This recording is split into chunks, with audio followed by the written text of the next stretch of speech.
Doctor ইউনূসকে নিয়ে কিছু কথা না বললেই নয়।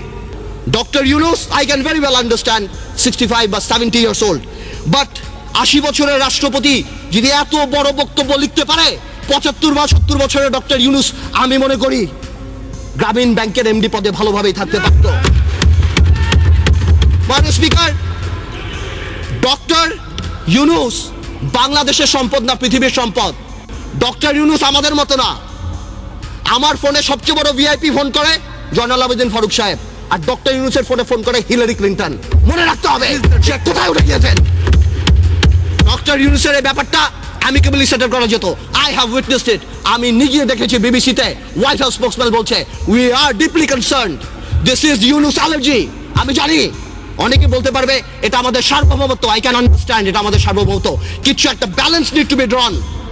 এখন সার্বভৌমত্বর সাথে ব্যালেন্স, এখন গ্লোবালাইজেশনের সময় কালকে বাংলাদেশের বিপদ হচ্ছে, আমরা তাদের কাছে যে হাত পাততেছি, দুই নেত্রীর মনোমালিন্য হচ্ছে, নির্বাচনে যাবো কি যাবো না, আমেরিকান এম্বাসির দাওয়াতে ভিড় লেগে যাচ্ছে, এখানে ভিড় লেগে যাচ্ছে, আর যখন কোনো কিছু হচ্ছে তখন কি বলা হচ্ছে এটা আমাদের সার্বভৌমত্ব ব্যাপার। এটা সার্বভৌমত্ব ব্যাপার না, এটা পার্সোনাল ভেন্ডারের ব্যাপার। দর্শক, ডক্টর ইউনূসকে নিয়ে সংসদে আগুন ঝরানো বক্তব্য দিয়েছিলেন 13 বছর আগে আন্দালিব রহমান পার্থ। 13 বছর আগেই এইভাবে আন্দালিব রহমান দাঁত ভাঙা জবাব দিয়েছিলেন আওয়ামী লীগ সরকারকে। আজকের এই বক্তব্যটি সম্পূর্ণ দেখলে আপনি অনেক কিছু জানতে পারবেন দর্শক, তাই আপনাদেরকে অনুরোধ করবো আজকের এই ভিডিওটি সম্পূর্ণ দেখবেন। দর্শক, আপনারা ভালো করে জানেন ডাক্তার কিংবা ব্যারিস্টার, নেতা কিংবা দোকানে, টিচার, হকার কিংবা সাংবাদিক জগতের প্রতিটি পেশাজীবীর সফলতার পূর্ব শর্তই হচ্ছে সুন্দর করে কথা বলতে পারা। কথার উপরেই টিকে আছে বিশ্ব। আর এই আন্দালিব রহমানের প্রত্যেকটা বক্তব্য যেন এক আগুন ঝরানো বক্তব্য। শুনুন দর্শক। আমি আরেকটা কথা বলতে চাই, সন্ত্রাসের কথা আপনি বলেন, একটা চেইন অফ কমান্ড থাকতে হবে। যেই দেশের স্বরাষ্ট্র প্রতিমন্ত্রী শাহরুখ খানের কনসার্টে যে মাটিতে বসে, সেই দেশে কি হতে পারে? মান ইজ্জত কোথায় যায় আমাদের? আ মন্ত্রী ইজ নট আ পারসন, আ মন্ত্রী অফ দ্য ফ্ল্যাগ। সেই মন্ত্রী আমাদের, সেইখানে স্বরাষ্ট্রমন্ত্রী যেই কাজ করে, এই দেশে এগুলি হতেই পারে। মাননীয় স্পিকার, অনেক কথা বলে অনেক কিছু শেষ করা যাবে না, তবে আমি এতটুকু বলতে চাই ডেমোক্রেসির সাথে গুড গভর্নেন্স থাকতে হবে, মোরালিটি থাকতে হবে। আপনি কল্পনা করতে পারেন মাননীয় স্পিকার, একজন অ্যাটর্নি জেনারেল ওই পদে বহাল থাকে, কিভাবে সে বসে বলে কে নোবেল প্রাইজ পাওয়া উচিত, কে নোবেল প্রাইজ পাওয়া উচিত না। এটা অসম্ভব। আমার দুঃখ হয়, আমার ভয় হয় যে মাননীয় অ্যাটর্নি জেনারেল যদি চাটুকারিতা করে আগামীতে ভবিষ্যৎ ল মিনিস্টার হওয়ার জন্য আমার বলার কিছু নাই, কিন্তু যদি তার বুদ্ধি এই হয়ে থাকে যে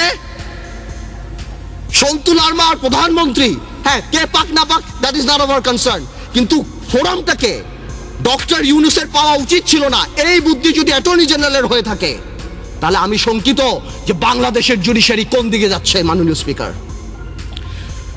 স্পিকার, আমাদের সবার কিছু কিছু ব্যাপারে একটা ন্যাশনাল কনসেনসাস হওয়া উচিত। আমি দেখেছি আমাদের মাননীয় পররাষ্ট্রমন্ত্রী বলেছেন this will not affect our relationship, বহির্বিশ্বের সাথে আমাদের সম্পর্কে। ঠিক তার পরের দিনই জন কেরি বলেছেন উই আর কনসার্নড। 23 জন কংগ্রেসম্যান বলেছেন উই আর কনসার্নড। বহির্বিশ্ব ফোন উঠে ঝগড়া করবে না, এটা তাদের diplomatic language, that we are concerned, we are looking into the matter. নতুন প্রজন্মের রাজনীতিবিদ হিসাবে আমি এতটুকু ক্লিয়ার করে বলতে চাই, শেয়ার মার্কেট আমরা চাই এটা খোলাসা হোক। কেন এতদিন রিপোর্ট আসছে না? আমরা জানতে চাই যারা সেলফ ডিক্লেয়ার্ড ব্যাংকরাপ্ট ছিল তারা কিভাবে 30-40 হাজার কোটি টাকা আছে। আমাদের টেলিফোন যদি ট্যাপ করা হয়, আমরা জানতে চাই সেই দরবেশা, সেই মুরিদদের টেলিফোন কেন ট্যাপ করা হয় না, আমরা জানতে পাই ফোনগুলি কোথায় যায়। এবং আপনি সমন্বয়হীনতার ব্যাপার দেখেন, সরকার যখন বলে ডাইরেক্টলি এর মধ্যে বিরোধী দল ইনভলভ, ঠিক সেই মুহূর্তে আমাদের মোস্তফা কামাল সাহেব যে অর্থনীতি মন্ত্রণালয়ের সংসদীয় কমিটির চেয়ারম্যান, সে ডাইরেক্টলি বলে আমার কাছে তেমন কোনো ইনফরমেশন নাই, আমি তো জানি না। What a mockery! এটা প্রধানমন্ত্রী রাজনৈতিক স্টেটমেন্ট দিয়েছে, উনি ইনফরমেশন দিবে কিভাবে? মাননীয় স্পিকার, প্রথম আলোতে দেখলাম ওনার কোম্পানির 10 টাকার শেয়ার নাকি 290 টাকা হয়েছে। উনি মাশাআল্লাহ 1200 কোটি টাকা কামিয়েছেন, আলহামদুলিল্লাহ। এই টাকা দিয়ে করবে কি? 1200 কোটি টাকা দিয়ে বানিয়েছেন। এই সমন্বয়হীনতার অভাব, বারবার যে কোনো কাজে ডিউ ডিলিজেন্স ছাড়া বিরোধী দলের উপরে আঙ্গুল উঠিয়ে দেওয়া, আর শুধুমাত্র বলা এখানে করাপশন, এখানে করাপশন, হাজার হাজার। আজকে শেয়ার মার্কেট আবার ফল করেছে, ডেকে এনে ফল করায়। সরকার দলীয় সংসদ সদস্য যদি মনে করে যে আমাদের দুই একজনের নাম বলে, হাওয়া ভবনের নাম বলে এগুলি তারা পার পেয়ে যাবে না। একটা হাওয়া ভবন যদি থেকে থাকে, এই আমলে শত শত মুশকিল আসান সেন্টার বের হয়েছে মাননীয় স্পিকার। আপনি যদি সেখানে যান, আপনার মুশকিল আসান হয়ে যাবে মাননীয় স্পিকার। আপনি দরবেশের মুরিদ হবেন, আপনাকে ভূ দিবে, 2000 কোটি টাকা মালিক হয়ে যাবেন।